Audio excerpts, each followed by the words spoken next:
देश आज संकटों से घिरा है और ये संकट हमने पैदा नहीं किए। जब जब कभी आवश्यकता पड़ी संकटों के निराकरण में हमने उस समय की सरकार की मदद की है। उस समय के प्रधानमंत्री नरसिंह राव जी ने भारत का पक्ष रखने के लिए मुझे विरोधी दल के नेता के नाते जेनेवा भेजा था और पाकिस्तानी उसे देखकर चमत्कृत रह गए। उन्होंने कहा कि ये कहां से आए हैं, क्योंकि उनके यहां विरोधी दल का नेता ऐसे राष्ट्रीय कार्य में भी सहयोग देने के लिए तैयार नहीं होता। वो हर जगह अपने सरकार को गिराने के काम में लगा रहता है। ये हमारी परंपरा नहीं है, ये हमारी प्रकृति नहीं है और मैं चाहता हूं ये परंपरा बनी रहे, ये प्रकृति बनी रहे।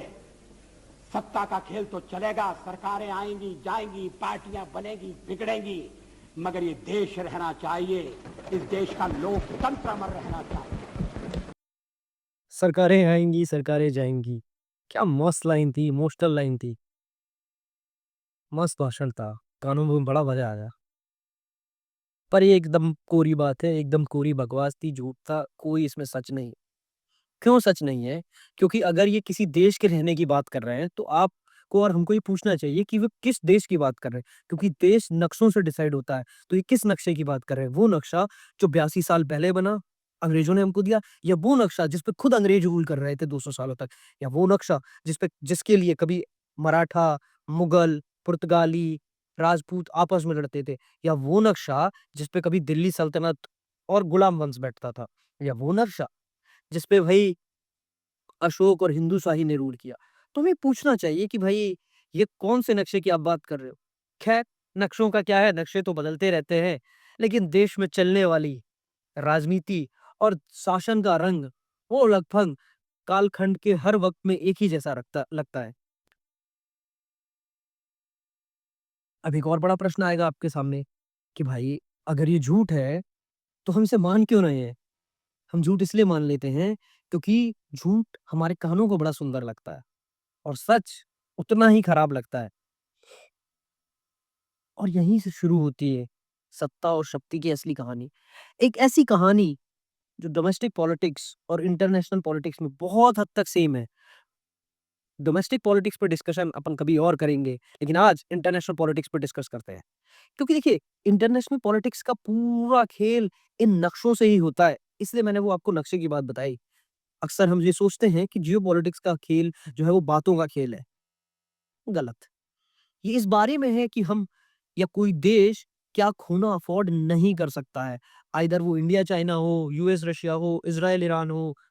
आप इन सब की स्पीचेस जो यूएन में दे रहे हैं, जो यूएन में रेज़ोल्यूशंस पास हो रहे हैं, उन सबको आप साइड हटा दीजिए। तो एंड में क्या बचता है?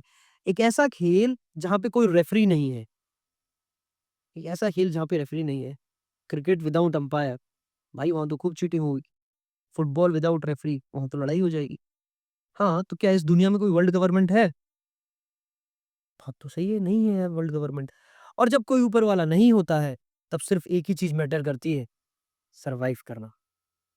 और जब सर्वाइवल सबसे इम्पोर्टेंट हो, तब हम उसे एनार्की कहते हैं। यहाँ एनार्की का मतलब कोई chaos नहीं है। यहाँ एनार्की का मतलब कोई जंगल राज नहीं है। यहाँ एनार्की का मतलब है एब्सेंस ऑफ सेंट्रल अथॉरिटी। जैसे आप एक कंट्री के अंदर देखो, कानून व्यवस्था होती है, पुलिस होती है, कोर्ट होती है। अगर आपका पड़ोसी आपको डराए, धमकाए, तो आप खुद बदला लेने नहीं जाते उस व्यक्ति से। आप क्या करते हो? आप सिस्टम के पास जाते हो क्योंकि कोई ऊपर बैठा है, जो रूल्स को एनफोर्स कर देगा। लेकिन कंट्रीज़ के बीच में देखो, तो कोई पुलिस नहीं है, कोई सुप्रीम कोर्ट नहीं, जिसका ऑर्डर मानना ही पड़े। भैया देखो बोल दिया ना आपने गलत, सुप्रीम कोर्ट, कोई पुलिस है तो ICJ, international court of justice है तो इंटरनेशनल कोर्ट ऑफ जस्टिस वो ऑर्डर्स तो देता है। यूएन है तो वो रेज़ोल्यूशंस तो पास करता है। अरे भैया सिर्फ़ यूएन रेज़ोल्यूशन पास कर सकता है, आईसीजे सिर्फ़ ऑर्डर दे सकता है। वो उसको इम्प्लीमेंट नहीं कर सकता, वो उसको एनफोर्स नहीं कर सकता। जैसे कुछ समय पहले जब यूक्रेन रशिया वॉर हुआ, तब भाई आईसीजे ने एक ऑर्डर दिया कि भाई पुतिन को आप अरेस्ट करो। पुतिन ने बोला नहीं करूँगा अरेस्ट। पुतिन उसके बाद भाई भारत भी आए, पुतिन उसके बाद ट्रम्प से भी मिले। क्या पुतिन अरेस्ट हुए? नहीं हुए। उसी आईसीजे ने एक और रूलिंग दी कि भाई नेतन्याहू को भी अरेस्ट करो। तो क्या नेतन्याहू अरेस्ट हुए? नहीं हुए। यही चीज़ कि भाई ये बॉडीज़ तो हैं लेकिन इन बॉडीज़ के पास एनफोर्सिंग पावर नहीं है और यही एनार्की है। और एनार्की में सबसे बड़ी जो समस्या होती है वो होती है अनसर्टेनिटी की। क्योंकि आप नहीं जानते कि आपका पड़ोसी कल क्या करेगा। आप नहीं जानते कि उसके इंटेंशंस सच में बुरे हैं या फिर वो टेम्पररी हैं। आप नहीं जानते कि जब आप इकोनॉमी पे फोकस कर रहे हो, तब वो क्वाइटली वेपन्स अपग्रेड कर रहा है। और आप जब अनसर्टेन होते हो, तो आप किसी पे भरोसा नहीं कर सकते। इसलिए कंट्री असम्पशन नहीं करती, वो प्रिपरेशन करती हैं। प्रिपरेशन किस चीज़ की? प्रिपरेशन करती हैं भाई अपनी पावर बढ़ाने के लिए। और ये जो पावर होती है, वो कोई एग्रेशन नहीं होता, वो तो बस इंश्योरेंस होता है। इंश्योरेंस वो 3 तरीके से कर लेती हैं।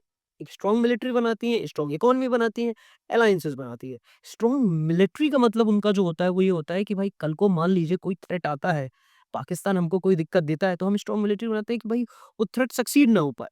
हम स्ट्रॉन्ग इकोनॉमी बनाते हैं कि भाई कल को मान लो हमें यूएस सैंक्शंस लगा दे हम पे, तो वो सैंक्शंस हम आराम से झेल सकें। हम अलायंसेस बनाते हैं, ब्रिक्स में जाते हैं हम, यूएन जाते हैं, हम क्वाड में जाते हैं, क्योंकि कल अगर कोई समस्या आए किसी एक तरफ से, तो हम उसको बैलेंस आउट कर सकें, हम अकेले ना पड़ जाएँ। और ये हम किसी लालच में नहीं करते, ये हम इसलिए नहीं करते कि हमें पाकिस्तान की ज़मीन हड़पनी है, हमें बांग्लादेश की ज़मीन हड़पनी है, और ना ही इसमें कोई बुराई है। ये एक रैशनल बिहेवियर है, एक ऐसे सिस्टम में जहाँ कोई गारंटी नहीं है। और आप जब ये समझ लेते हो ना, तब जियोपॉलिटिक्स में आपको इमोशंस लगते हैं कि अब नहीं लग रहा है इमोशंस। तब आपको जियोपॉलिटिक्स इमोशनल नहीं लगती, तब आपको ये सारे इवेंट लॉजिकल लगने लगते हैं। एनार्की के सिस्टम में कंट्रीज का प्राइमरी गोल होता है सर्वाइवल। लेकिन सर्वाइवल का मतलब सिर्फ जिंदा रहना नहीं होता। सर्वाइवल का मतलब होता है फ्यूचर को कंट्रोल में रखना।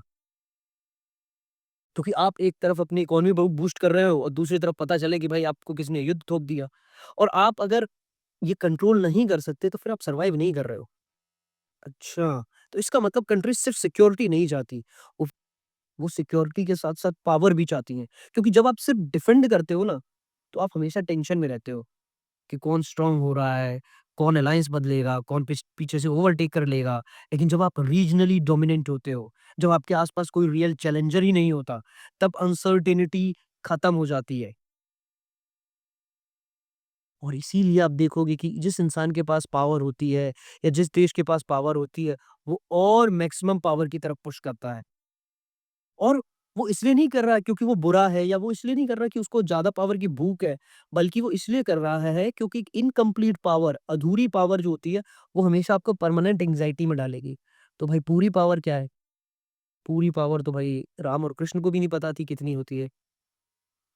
ख़ैर, इंटरनेशनल पॉलिटिक्स में एंग्ज़ायटी जो मैंने कहा, परमानेंट एंग्ज़ायटी, वो बहुत महँगी चीज़ है।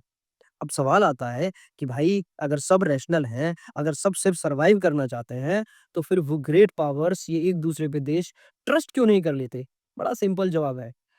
ट्रस्ट जो होता है, विश्वास जो होता है, वो इंटेंशंस पे बेस्ड होता है, और इंटेंशंस आप किसी के देख नहीं सकते, वो इनविजिबल होती है।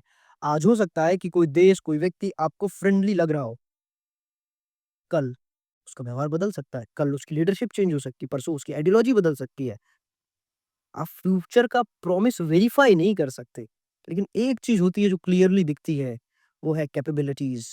आपकी शक्ति, आपके पास कितने टैंक हैं, आपके पास कितने मिसाइल हैं, आपके पास कितने न्यूक्स हैं, आपकी टेक्नोलॉजी कितनी शानदार है, और यहीं से प्रॉब्लम शुरू होती है। अगर आप अपनी सिक्योरिटी के लिए मिलिट्री बिल्ड करते हो ना, तब वो पड़ोसी को डिफेंस नहीं लगता, वो थ्रेट लगता है।